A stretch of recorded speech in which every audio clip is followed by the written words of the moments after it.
शनी शिंगणापूर येथे शनी अमावस्येनिमित्त खासदार श्रीकांत शिंदे यांनी शनिदेवाचं दर्शन घेतले। यावेळी शनिदेवाचा अभिषेक श्रीकांत शिंदे यांच्या हस्ते करण्यात आला। शेतकऱ्यांना चांगले दिवस येवो आणि सगळ्यांचं भलं व्हावं अशी प्रार्थना देवाला केल्याचं श्रीकांत शिंदे यांनी सांगितले। आज इथे दर्शन घेण्यासाठी उपस्थित राहिलो, खूप चांगलं वाटलं मला।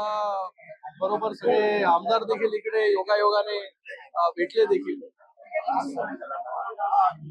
काय मागितलं आज? काय सगळं दिलेलं आहे देवाने। दर्शन घेण्यासाठी आलेलो आहे।